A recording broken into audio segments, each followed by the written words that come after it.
Hello, friends. Welcome to this new episode of IDIT Knowledge School, IDIT Training और IDIT group का जो effort है CBSE के लिए, उसके लिए एक नए एपिसोड में आपका स्वागत है। इस एपिसोड में हम CBSE और NCERT के बारे में चर्चा करेंगे, क्योंकि जब भी CBSE स्कूल बनाने जाते हैं या CBSE स्कूल के बारे में कोई काम या किसी भी तरह का प्रोजेक्ट करते हैं तो NCERT जो है वो शब्द हमारे पास में आता है कि ये CBSE और NCERT आपस में किस तरह रिलेटिव है और किस तरह जुड़े हुए हैं और स्कूल बनाते समय किन बातों का ध्यान रखना है NCERT के बारे में।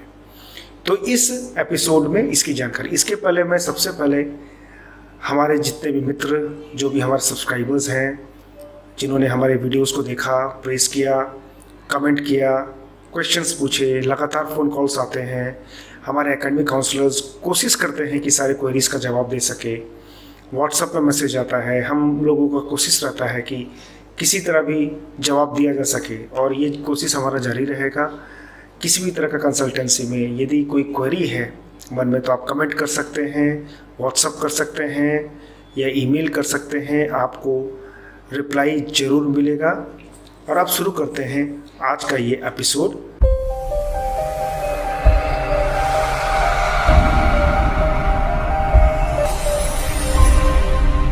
CBSE और NCERT के बारे में। तो बेसिकली जब हम लोग CBSE या NCERT के बारे में विचार करते हैं तो हमेशा ये आता है कि NCERT की बुक पढ़ लो या NCERT का सिलेबस कर लो, तो ये NCERT CBSE पे किधर से आ जाता है। तो national council for educational research and training, ये एक ऑटोनोमस बॉडी है जो मिनिस्ट्री ऑफ एजुकेशन, जो पहले मिनिस्ट्री ऑफ ह्यूमन रिसोर्स, इसके अंडर में इसको निर्मित किया गया था, बनाया गया था।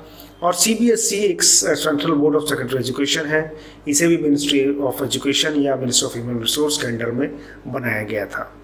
लेकिन CBSE का इतिहास यदि देखते हैं तो वो 1925 के आसपास उसका इतिहास अजमेर से मिलता है। और यदि आप NCERT की बात करते हैं तो 1960-61 में इसका जन्म हुआ था। अब बेसिकली CBSE और NCERT में फ़र्क ये है कि national council for educational research and training जो है, इसका मुख्य उद्देश्य जो है वो क्वालिटी एजुकेशन या एजुकेशन की पॉलिसीज़ के बारे में स्टेट गवर्नमेंट और सेंट्रल गवर्नमेंट को एडवाइस करे। स्टेट गवर्नमेंट या सेंट्रल गवर्नमेंट यूनिवर्सिटीज़ स्कूल्स को एजुकेशनल स्कूल के एजुकेशन के ऊपर में जो जानकारी वो इकट्ठा कर सके वो सरकार के साथ में, बोर्ड के साथ में साझा कर सके।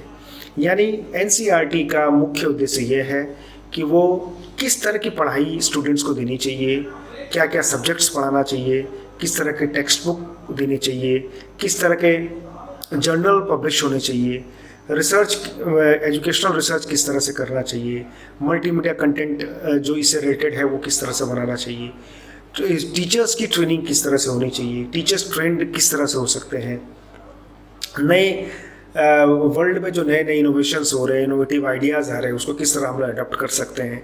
तो ये सारी पॉलिसीज़ के ऊपर में, ये सारी बड़े फ्रेमवर्क के ऊपर में NCERT वर्क करती है।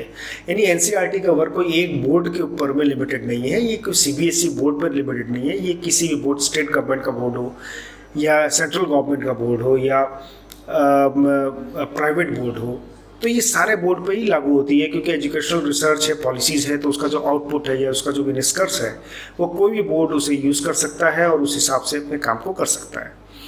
अब बात करते हैं central board of secondary education. Central board of secondary education क्या है? ये 1925 से जो इसका इतिहास चला है अजमेर से, ये गवर्नमेंट का एक ऑफिशियल बोर्ड है, सेंट्रल गवर्नमेंट का रिजोल्यूशन के द्वारा इसे पारित किया गया। और इस बोर्ड का मेन उद्देश्य है बोर्ड एग्ज़ाम्स को कंडक्ट करवाना। बोर्ड एग्ज़ाम्स, 10th के बोर्ड एग्ज़ाम्स या 12th के board exam, intermediate board exams, जो भी अपने नाम ले लें, उसे कंडक्ट करना इसका मेन उद्देश्य है। इसके साथ साथ पे इससे जो स्कूल्स संचालित होते हैं उनको भी गाइडेंस देना, एफिलिएशंस के प्रोसेस में जाना या फिर उन्हें सपोर्ट देना, उन्हें एफिलिएट करना और बच्चों को माध्यमिक या उसके बाद हायर सेकेंडरी के एग्ज़ाम्स दे सके, इसके लिए सारा चीज़ ऑर्गेनाइज करना ये CBSE का काम होता है। तो बेसिकली जो CBSE जब स्कूल एफिलेटेड होता है तो वो CBSE से एफिलेटेड होता है, NCERT से नहीं होता है। लेकिन CBSE किसके सिलेबस या किसके एजुकेशनल पॉलिसी पे चलती है? NCERT के एजुकेशनल पॉलिसी पे चलती है। यानी आप सीबीएसई के स्कूल को यदि बना रहे हैं तो ये ध्यान में रखना है कि एनसीईआरटी ने जो भी टेक्स्ट बुक या जो भी जिस तरह के भी करिकुलम या सिलेबस या ये सारी चीज़ें जो उन्होंने डेवलप की हैं, रिसर्च किया है, वो उन्होंने सीबीएसई के साथ में साझा किया है। और सीबीएसई का काम है कि अपने स्कूल में एनसीईआरटी द्वारा रिसर्च किया हुआ या एनसीईआरटी द्वारा प्रकाशित किया हुआ जो टेक्स्ट बुक है या उनका जर्नल्स है या उनकी जो भी विद्या है, उनके पास जो भी उनका अनुभव है, उसे शेयर करें और स्कूल में उसे इम्प्लीमेंट करें। बच्चों को उस तरह का क्वालिटी एजुकेशन दिया जा सके, क्योंकि इनका अनुसंधान क्वालिटी एजुकेशन के ऊपर जारी रहता है। और सीबीएसई चाहता है कि इसके साथ साथ में टीचर्स ट्रेनिंग जो है वो भी एनसीईआरटी के द्वारा ही गाइडेड होता है, लेकिन सीबीएसई भी टीचर्स ट्रेनिंग करता है। तो टीचर्स ट्रेनिंग एक ऐसा फील्ड है जहाँ पे सीबीएसई के द्वारा भी टीचर्स की ट्रेनिंग होती है। इंडिपेंडेंट ट्रेनिंग इंस्टीट्यूट्स भी हैं, जैसे आईडेट भी एक ट्रेनिंग इंस्टीट्यूट है, यहाँ पे भी टीचर्स को ट्रेनिंग दी जाती है। तो इस तरह से प्राइवेट यूनिवर्सिटीज़ भी हैं जो कि टीचर्स ट्रेनिंग में हैं, और इसके अलावा स्टेट यूनिवर्सिटीज़ हैं, स्टेट बोर्ड है, उसके बाद में काफ़ी एंटिटीज़ हैं जो कि टीचर्स ट्रेनिंग में हैं। और लेकिन बिगर फ्रेमवर्क में यदि देखें तो एनसीईआरटी जो है वो एक मेन बॉडी है जिसके द्वारा सारी चीज़ें संचालित होती हैं, इन द सेंस कि जो भी कंटेंट वगैरह डेवलप होता है या जो भी कॉन्सेप्ट डेवलप होता है वो एनसीईआरटी के माध्यम से होता है, जिसके बाद में ये शेयर की जाती है स्टेट गवर्नमेंट या सेंट्रल गवर्नमेंट में। तो एनसीईआरटी और सीबीएसई के बीच में ये है कि दोनों अलग अलग बॉडीज़ हैं। एक का काम है एग्जामिनेशन कंडक्टिंग बॉडी के रूप में काम करना, यानी सीबीएसई का काम है इट्स एग्जामिनेशन कंडक्टिंग बॉडी।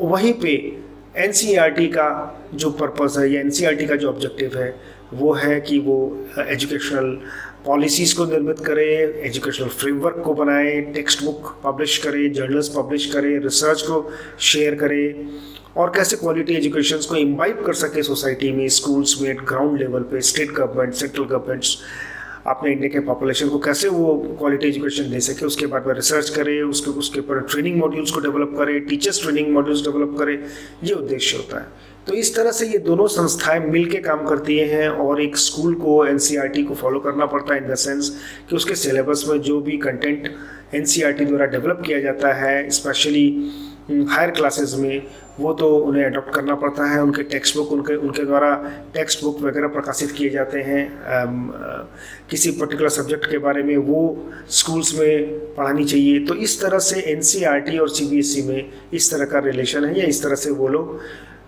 एक साथ काम करते हैं। और ऐसा नहीं कि केवल सीबीएसई बल्कि जितने भी बोर्ड्स हैं वो सारे ही उस इंफॉर्मेशन को शेयर करते हैं। तो अभी तक आपने समझ गया होगा कि एनसीईआरटी जो है वो एक ट्रेनिंग कम साइंटिफिक या आप बोल सकते हैं रिसर्च बेस्ड ऑर्गेनाइजेशन है जो कि गवर्नमेंट ऑफ इंडिया का है, और सीबीएसई एक एग्जामिनेशन कंडक्टिंग बॉडी है जो ट्रेनिंग भी कराती है। तो इस तरह से दोनों में ये डिफरेंसेस है। बहुत सारे लोगों के मन में इस तरह की धारणाएं बनी रहती है कि शायद सीबीएसई का ही कोई पार्ट एनसीईआरटी है, तो दोनों अलग अलग एंटिटी है, दोनों अलग अलग तरीके से ऑर्गेनाइज होती है, अलग अलग तरीके से उनका वर्क को किया जाता है, और दोनों की कंट्रोलिंग जो है वो ministry of education and ministry of human resource जिसे पहले कहा जाता था उनके पास में है। और इंडिया की जो एजुकेशनल पॉलिसी है उसका निर्धारण भी एनसीईआरटी के साथ ही बैठ के किया जाता है। तो इस तरह से आज के इस वीडियो में केवल इतना ही। आगे के वीडियो में सीबीएसई में किस तरह के रिक्वायरमेंट्स और आते हैं, जैसे फिजिकल एजुकेशन में किस तरह का चेंजमेंट 2020 के बाद में आया है, 2019 के बाद में आया है, इस तरह के इन्फॉर्मेशंस जैसे हम लोग health and physical education HPE के बारे में कहते हैं, ये नेक्स्ट एपिसोड में आपको बताएंगे। इसके अलावा आपको ऐसी कोई क्वेरी हो, ऐसा कोई सब्जेक्ट हो सीबीएसई के बारे में या एनसीईआरटी के बारे में जो आप इस चैनल के माध्यम से जानना चाहते हो या हमारे ऑर्गेनाइजेशन के माध्यम से जानना चाहते हैं, तो कृपया हमें कमेंट करें, हमें सब्सक्राइब करें, हमें ईमेल कर सकते हैं, व्हाट्सएप कर सकते हैं, और हम उम्मीद करते हैं आपको ये वीडियो ज़रूर पसंद आएगा। और आगे भी इस तरह से इन वीडियो को देखने के लिए और हमें इस तरह सपोर्ट करने के लिए आपका बहुत बहुत धन्यवाद। Thank you so much.